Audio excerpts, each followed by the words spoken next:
Macauley, we're down here at Joe Gallagher's gym, Amir Khan's academy. It's Joe's gym, innit? Oh yeah, he's building Amir's gym whenever he wants it, but Joe's been here for a long time, hasn't he? Yeah, thankfully him and Joe have a good partnership or agreement or whatever, friendship, and Joe has his stable out of there. But you've not been here long, but you are now. You're well part of the team. Yeah, I'm lucky really that I fell on my feet getting in with Joe, and yeah. Well, how did it come about? I was having a chat with my boss, and my boss kind of just mentioned to me, he said, look Macauley, we're all behind you here. Like, down to him really, he said, we're all behind you here.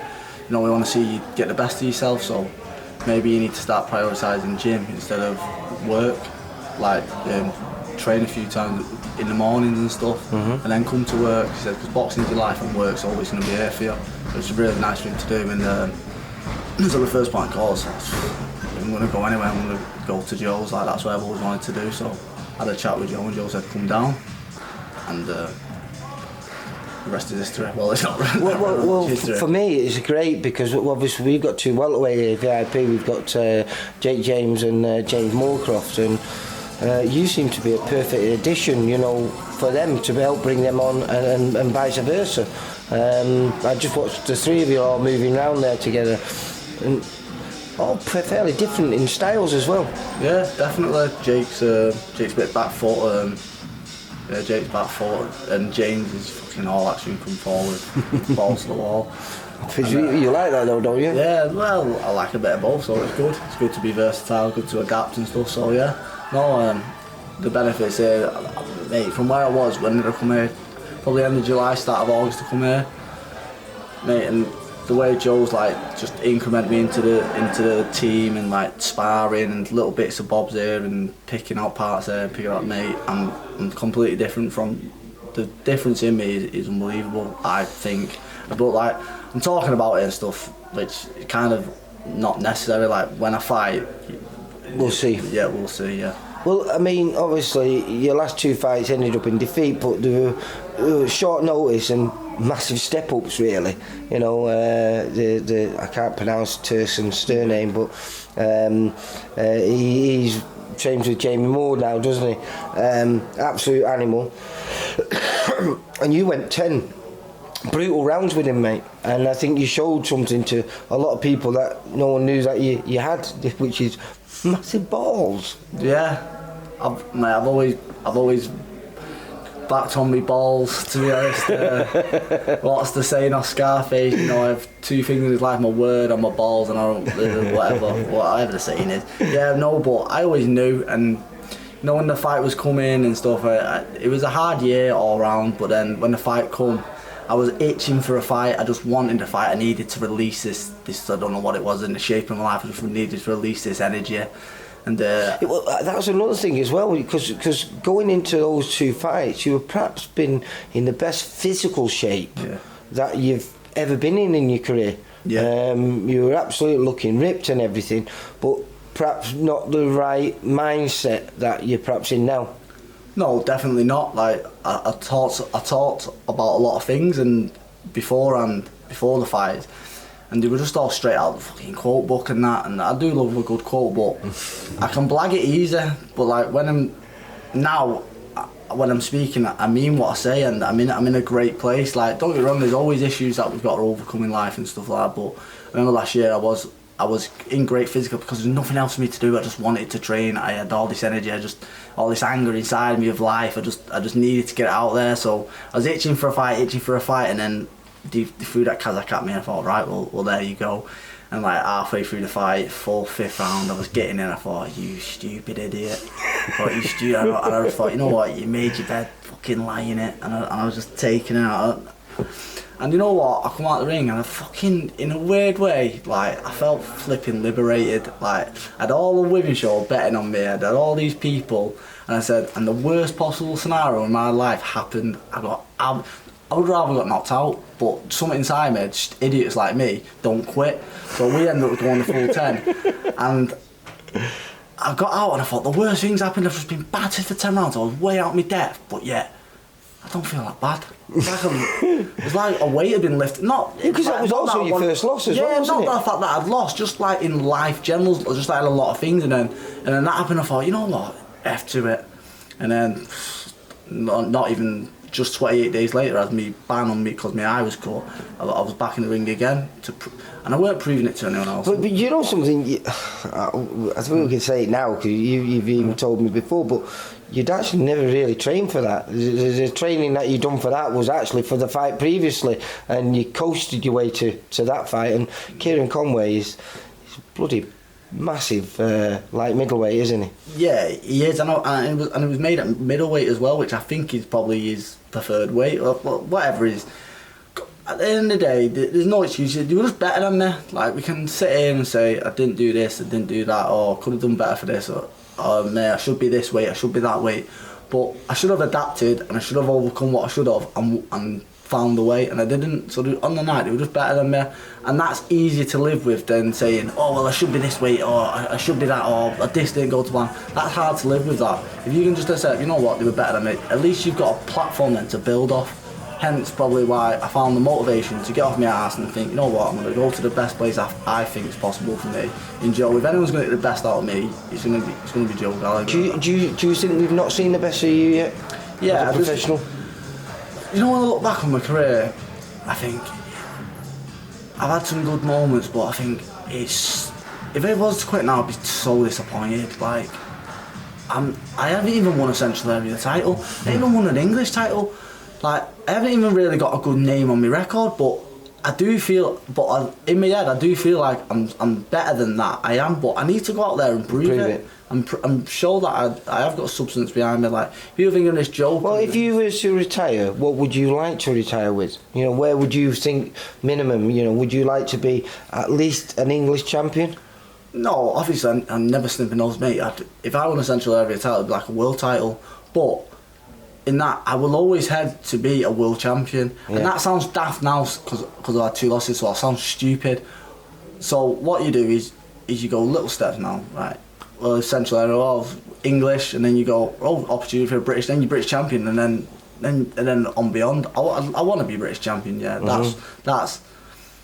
If I don't win British champion, I believe I'll be underachieving. My whole life I've dedicated from the age of 8. I've been doing it nearly 20 years now, boxing. Well, are you 27 now? And 20, just turned 27. You're not in a bad position. I mean, what's your record? Are you 14-2-1, is it? Yeah, 14-2-1.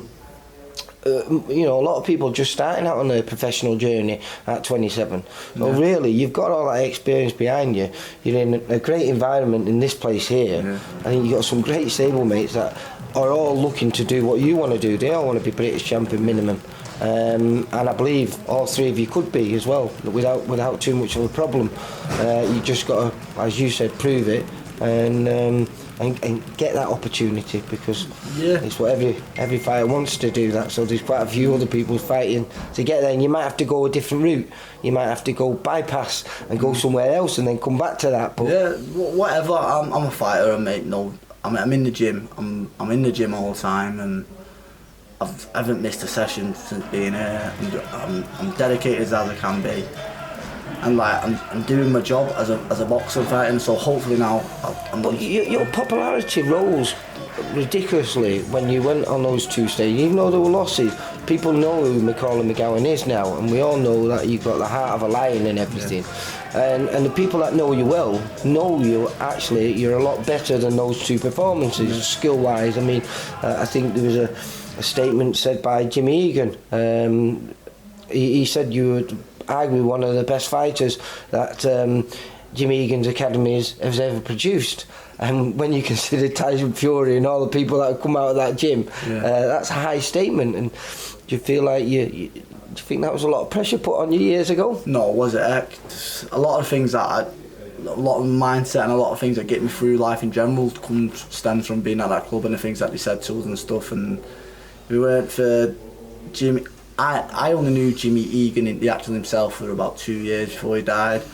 And I don't think I'd be boxing now if I didn't know him for 2 years. And still, some of the things that I remember him saying and doing that keeps me doing this sport and stuff like that. And it's funny, Joe was it's funny, I boxed under Jimmy Egan. Well, I trained under Jimmy Egan. My first ever coach was Jimmy Egan, and Joe's first ever coach was Jimmy Egan. Yeah, right. So it's funny, like, coming under Joe. Don't forget, Joe's a Widneshaw boy as well, isn't he? Joe, so I'm coming back here, well, not back here, coming to Joe.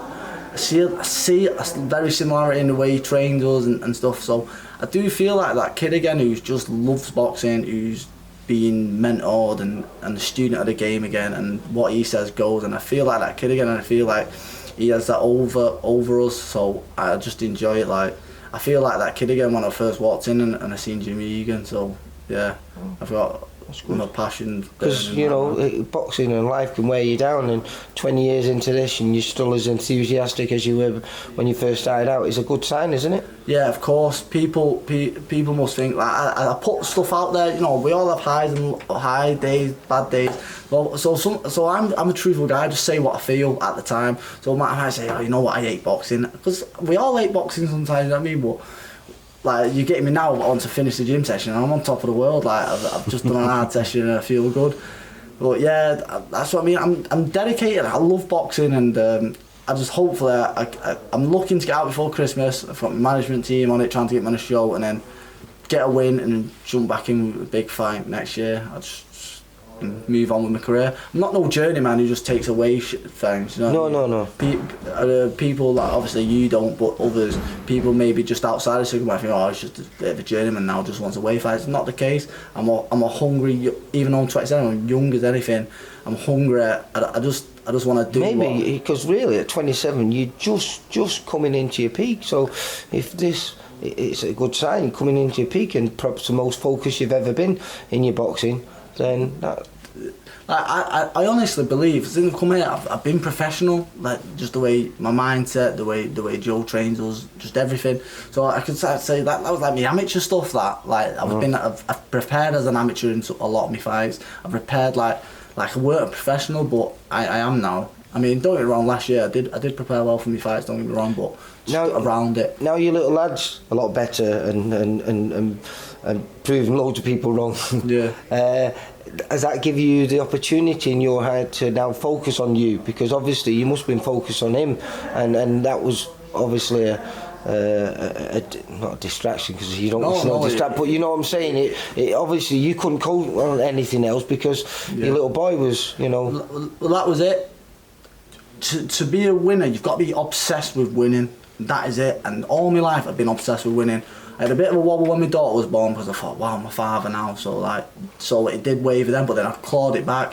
And then my son was born. And I weren't focused on anything else. I ran and I trained for the sake of just doing something, so I didn't go stir crazy at home, just sat there worrying. But with him proving everyone wrong, because basically everyone said he'll never walk, talk or anything, and now he's doing all that. Is that giving you the inspiration to go, bloody hell, look what he's overcome? Yeah, definitely, yeah. It's the art of resilience here. It's just like babies are so resilient, not just him, but all babies that have suffered what he's suffered and stuff, and just any illness with babies. They're the light of everyone's life, aren't they? Like when you see what babies take and they just bounce back. Like, we're all that person, really. We're all babies once. It's like baby laugh. You can't help but smile when you see a little baby laughing, do you? Exactly, it's just brilliant. Yeah, no. Yeah, like you say, my son gives me a bit between my teeth, and I remember saying to him the other day, and I looked at him and I was butting it. He still has some little habits. He's nearly 2 and he has these little mannerisms that it don't break me heart, because I know he's a bit behind. It fills me out with joy, because I think, wow, I love him to bits. And I remember grabbing his coat the other day and I thought, I'm going to smash everyone next year, don't you worry about it. So just a little moment between him, and I'm going to stick to that word. So brilliant. Well, listen, I hope you can get out before the end of the year, but if not, we'll expect to see you back out in 2022 and picking up those titles. Definitely. Cheers, Lee. Macauley, take care, mate. Bye. For all boxing info, news and latest interviews, amateur and pro, across the north, click and subscribe. VIP Boxing Promotions. Also, Twitter, Instagram and Facebook.